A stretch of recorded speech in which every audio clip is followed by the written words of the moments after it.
Boa noite, galera. Hoje eu queria trazer uma reflexão de algo que tem me confrontado. Quando eu pensei em gravar o vídeo de hoje, eu queria falar sobre Noé, sobre a fé de Noé, sobre o sacerdócio de Noé. Mas comecei a refletir sobre algumas coisas que eu acredito que para esse período tenha muito mais relevância. Talvez esse vídeo vai chegar em você no momento que você precisa ouvir isso. E que tem me confrontado, que me confrontou nessa noite foi em relação à criação dos meus filhos. Um amigo meu, antes de eu ser pai pela primeira vez, antes da Maitê nascer, estava conversando sobre um parente, um familiar dele que fazia muitas coisas erradas, e ele disse uma frase que disseram para ele. Ele falou assim: cara, uma vez me disseram uma frase que aquilo ali é real mesmo. Se um filho não te transformar, não te mudar para melhor, nada é capaz de te mudar. E o que mais me confronta nesses dias, o que mais me desmonta, o que mais fere ego, orgulho, são os meus filhos. E às vezes a gente precisa ter essa humildade de perceber que Deus está usando eles para falar conosco.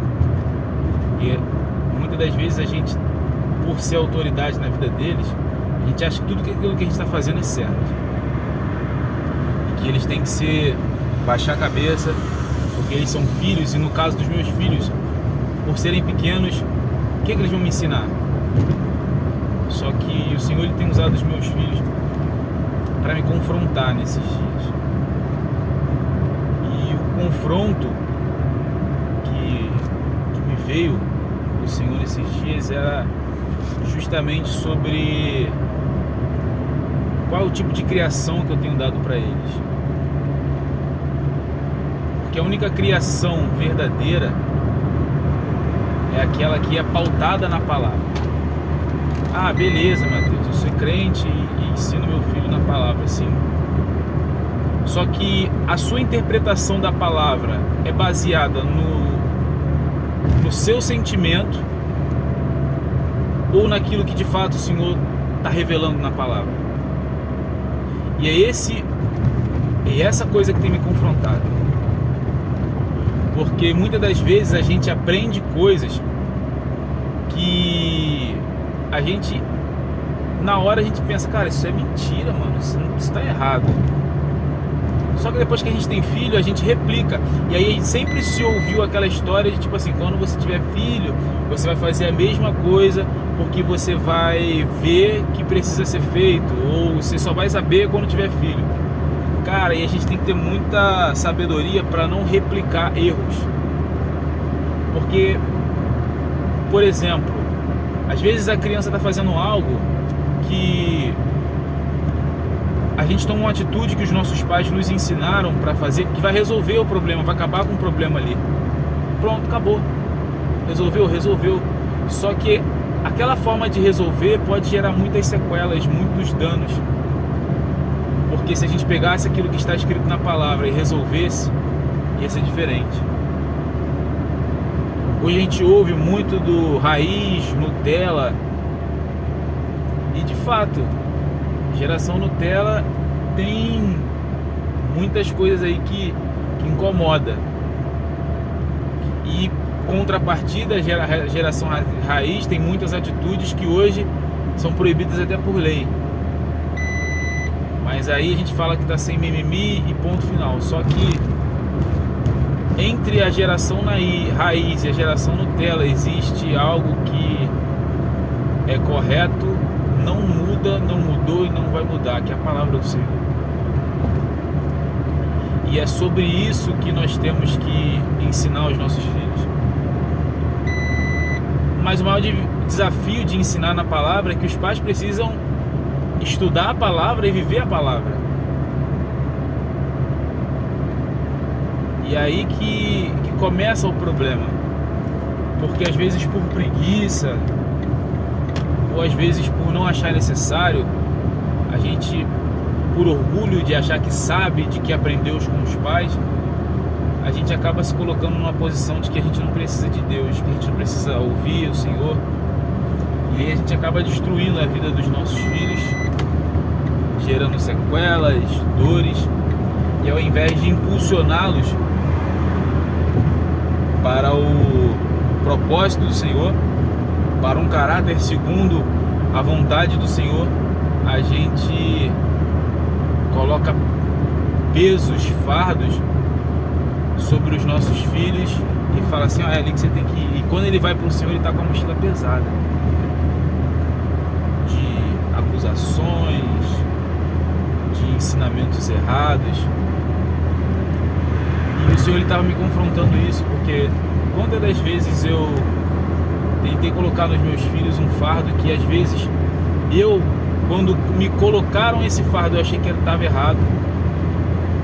Mas aí, aquilo, né? Quando eu tiver um filho, eu vou ver. E aí eu vi, e qual é a forma mais fácil de resolver? O fardo que me colocaram, eu vou colocar na mochila deles. E às vezes, cara, eu não tô aqui para criticar a criação, para colocar sobre mim uma autocomiseração, uma autopiedade, mas trazer uma verdade de que só a palavra é capaz de ensinar, colocar e manter os nossos filhos no caminho que se deve andar. Deus, ele quando dá um casamento para um homem ou para uma mulher, ele dá uma oportunidade de zerar. Eu abro um parênteses aqui para falar sobre isso, porque o grande problema dos casamentos hoje não são por problemas dali, do play, né? No mundo da música a gente costuma dizer isso, do ao vivo. Mas são bagagens, cara. São coisas que o homem levou, a mulher levou, e aí quando colidiram, não conseguiram se ajustar. O casamento é uma folha em branco que o Senhor dá ao homem ou mulher para poder juntos escreverem a constituição deles. E cabe a eles decidir, porque o propósito de Deus para a vida dos seus pais é um, mas o propósito de Deus para a sua vida é outro.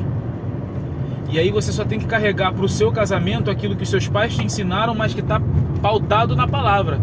Que de resto, como Paulo fala, é tudo esterco. É você sentar com a sua esposa e falar assim, o que eu aprendi é isso aqui. A Bíblia diz isso, isso, isso e isso. Tá certo? Certo. Vamos colocar aqui, então vamos separar o que nós aprendemos que tá certo. Porém, o propósito de Deus para as nossas vidas é isso aqui. Então, por mais que a Bíblia ela tenha dito isso aqui, para o momento e para o propósito de Deus nas nossas vidas, talvez isso aqui não agregue agora, ou talvez isso aqui agregue agora, mas para frente não vai agregar. Então a gente precisa fazer essa seleção, para que a gente venha carregar com leveza, para que a gente venha dar passos com leveza e objetivos. Porque muitas das vezes, e eu falo isso por experiência própria na minha vida, às vezes a gente carrega bagagens de coisas que eram gostos ou costumes da nossa casa nos nossos pais, mas que quando a gente vai casar, a gente tem que esquecer. A gente precisa parar com essa ideia de que a noiva tem que dar continuidade ao trabalho da mãe. Isso está errado. A noiva ela tem que sentar com o noivo e juntos definirem aquilo que é relevante para a família deles. E ponto. Porque tem coisas que o cara pode abrir mão e que vai deixar a esposa dele super feliz. E tem coisas que ele vai precisar começar a fazer que vai deixar a esposa dele super feliz, ou às vezes ela até já faz e ela só vai dar continuidade. Só que a gente precisa tirar esse peso dos novos casais, de que o cara ele tem que dar continuidade àquilo que o pai da menina começou. Você não tem que dar continuidade, porque se você tiver que dar continuidade, é melhor ela continuar morando com os pais dela. Da mesma forma, as mulheres, que a pressão é muito maior das mulheres por conta da sogra, que quer colocar ou impor em cima das mulheres atitudes que elas tinham com os filhos, ou elas às vezes nem tinham com os filhos, mas só pela loucura e sei lá, que se passa na cabeça de cobrar algo, às vezes apenas só para poder pressionar, apurrinhar, preocupar, e isso consequentemente destruir o casamento dos filhos. E parêntese grande, né? Mas o casamento é uma oportunidade que Deus ele dá ao homem e à mulher de zerar o game e começar uma história nova. E é isso que a gente precisa entender. Abraão ele se casa com Sara, tem Isaac. Show. Abraão morre, Isaac continua o legado de Abraão, mas escrevendo a história dele. Isaac morre, Jacó, ele continua o legado de Abraão, o legado de Isaac, mas adaptado na história dele. E é isso que a gente precisa entender. A gente precisa dar continuidade ao legado e não continuidade ao estilo de vida da nossa casa, da nossa família, dos nossos familiares.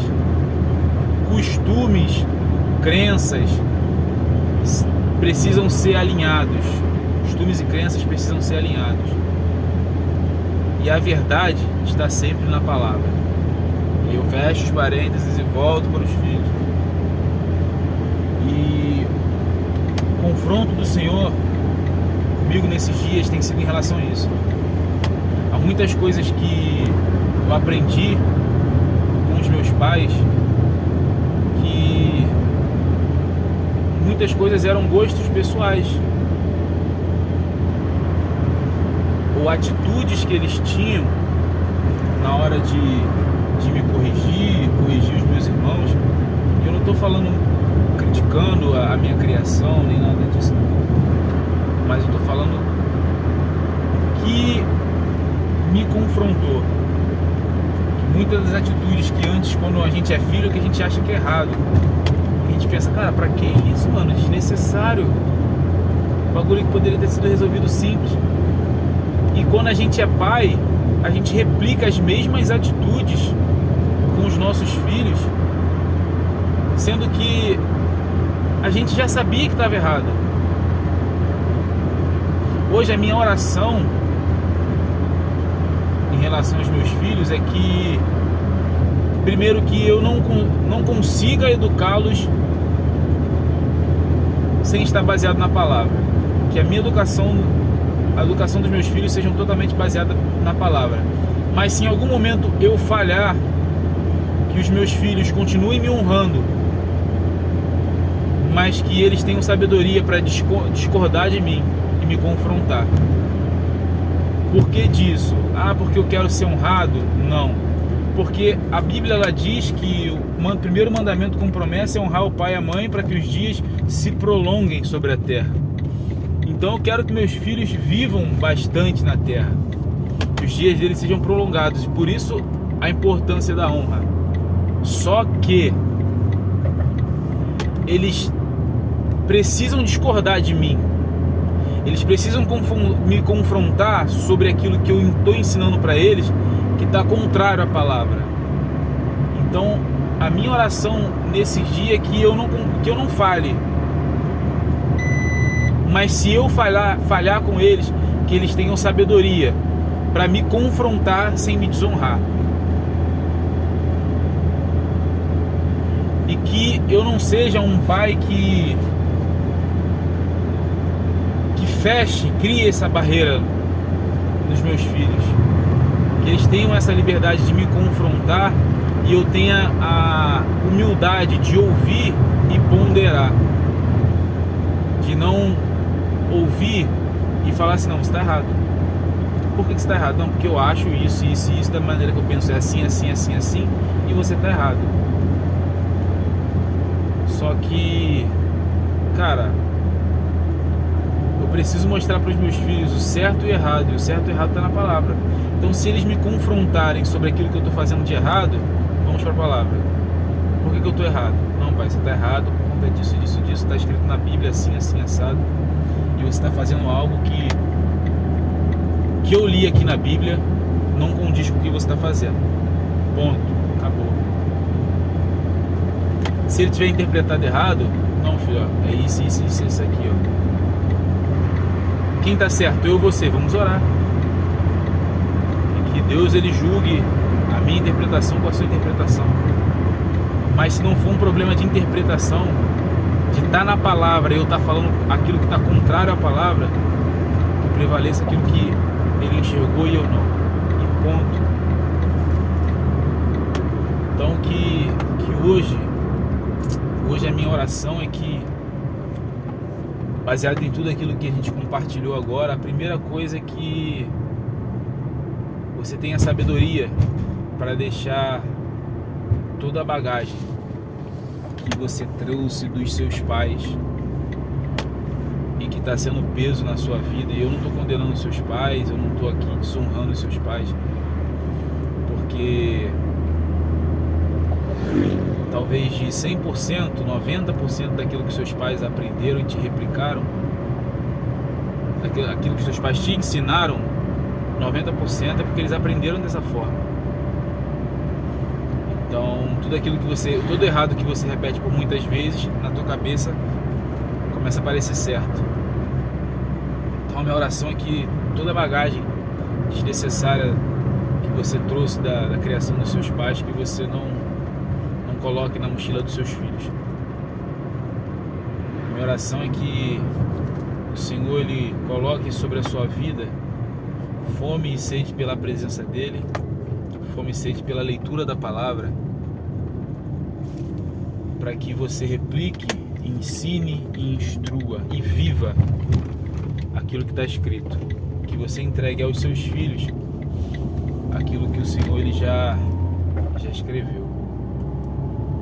A minha oração é que os novos casais tenham seus ouvidos tapados para todo jugo, todo fardo que os antigos casais tentarem colocar sobre suas vidas. Entenda você, novo casal. E eu já disse isso, que Deus, ele está te chamando para escrever uma nova história. Então, quando você casar, não apresente para Deus um caderno com algumas coisas escritas que você acha que, poxa, eu vi meu pai fazer isso, então eu vou trazer para o meu casamento. Ah, eu vi meu pai fazer aquilo, então eu vou fazer para o meu casamento. Traz uma folha em branco e apresente para Deus tudo aquilo que você viu no casamento dos seus pais, na família dos seus pais, e deixa Deus falar para você, não, isso aqui você escreve, isso aqui você tira, isso aqui não é para agora, isso aqui é para agora, mas não vai servir para depois. Então, deixa Deus escrever a tua história. O teu propósito não é o mesmo propósito dos seus pais. Aquilo que Deus te chamou para fazer não é a mesma coisa que Deus, ele chamou os seus pais para fazer. Talvez seja coisas semelhantes, mas com características singulares para você e para sua família. Então perceba essa singularidade do que Deus, ele tem para a sua vida. E quando vocês tiverem filhos, os seus filhos, eles virão baseado naquilo que o Senhor, ele tem no propósito de vocês. E que o Senhor nos dê sabedoria como pais para entender o propósito de Deus na vida dos nossos filhos e impulsioná-los.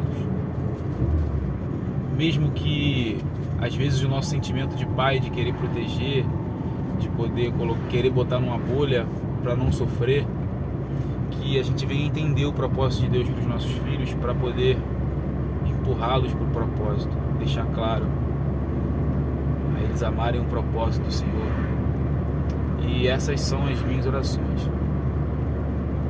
O que me confrontou, o que me constrangeu, o que ocupou os meus pensamentos nessa noite foi isso.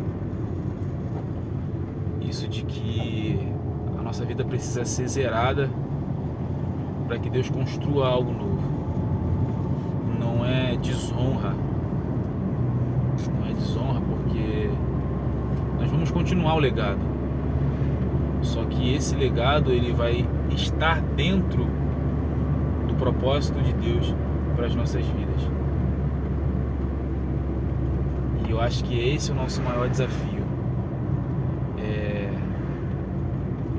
Tirar esse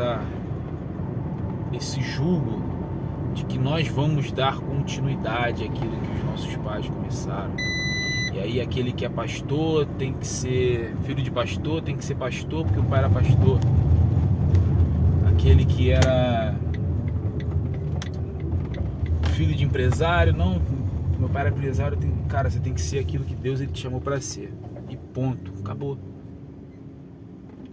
E que nós pais tenhamos a sabedoria de passar isso para os nossos filhos. Você não tem que ser aquilo que eu sou.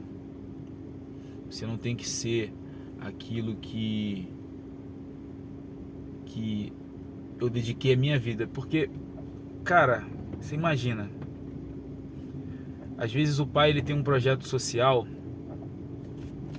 E esse projeto social do pai é com crianças. Só que o filho não tem o mesmo carinho e o mesmo apreço por crianças como o pai tinha.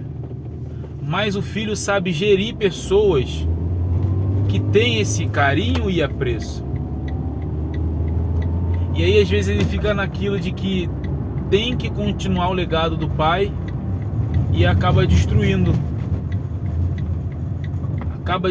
Tem que continuar a história do meu pai, continuar aquilo que meu pai começou. E aí nessa preocupação de querer continuar o que o pai começou, ele acaba destruindo o que o pai começou. Quantas das vezes a gente ouve falar, poxa, quando a empresa era do pai, funcionava de uma forma. Agora quando o filho assumiu a empresa foi destruída. Cara, porque às vezes o propósito de Deus para aquele filho não é continuar aquilo que o pai começou. E aí? Então a gente precisa ter essa sensibilidade de não imputar nada dos nossos filhos, dar a liberdade para eles ouvirem o que o Senhor está colocando no coração deles e se casar com aquilo que o Senhor colocou no nosso coração. É mais fácil porque a gente só vai pegar e continuar. Só que não colocar julgo sobre a vida deles. Não colocar um jugo sobre a vida dos nossos filhos. A gente precisa entender isso, de que os nossos filhos pertencem ao Senhor. Quais foram as palavras e promessas que os seus filhos ouviram do Senhor? E quantas dessas palavras e promessas você tem lutado contra, porque às vezes está machucando o seu filho, está magoando o seu filho? Cara, nós como pais, nós temos que ser os primeiros a incentivar os nossos filhos a cumprir aquilo que o Senhor sonhou para a vida deles. Imagina o profeta usado por Deus, falou assim, você vai ser um militar. Deus vai te usar na Polícia Militar do Rio de Janeiro. A mãe já vai ficar desesperada. A mãe vai ficar desesperada. Meu filho PM, Deus que me livre. E aí, às vezes, pelo nosso sentimento, a gente começa a afastar, ou se não omitir. Não, eu sei que meu filho vai ser PM, mas Senhor, gere no meu coração essa certeza para que eu possa orar. Aí o filho começa a estudar, fala assim, pai, não quero ser PM não. Aí a mãe vai falar o quê? Glória a Deus, aquele profeta estava falando da carne. Só que, cara, mesmo com o coração doendo, mesmo com o coração sofrido, você não quer não, cara? Então olha só, eu vou orar com você, porque o Senhor falou que você seria. Então, que se for mesmo do Senhor, Ele vai gerar isso no teu coração e vai fortalecer. Enquanto o Senhor não fortalecer isso no teu coração, eu não vou parar de orar. Porque o meu coração não quer que você seja, mas existe uma palavra sobre a sua vida, de que você vai ser. Então eu vou queimar incenso todos os dias no altar, até que essa convicção esteja no seu coração. E a gente faz o oposto. Isso é fato, cara. Então que nesses dias a gente venha ouvir do Senhor e replicar o que o Senhor está falando. Só isso. Parece simples, mas não é. Mas é o que a gente precisa fazer. O que o Senhor está falando? O Senhor está falando isso. Então vamos caminhar segundo o som da voz do Senhor. Que Deus abençoe sua vida. Espero que aquilo que eu falei nessa noite encontre no seu coração alguma coisa, algo de encontro o Senhor já estava falando contigo. E que eu tenha conseguido ser claro daquilo que o Senhor ministrou no meu coração. Deus abençoe sua vida. Forte abraço.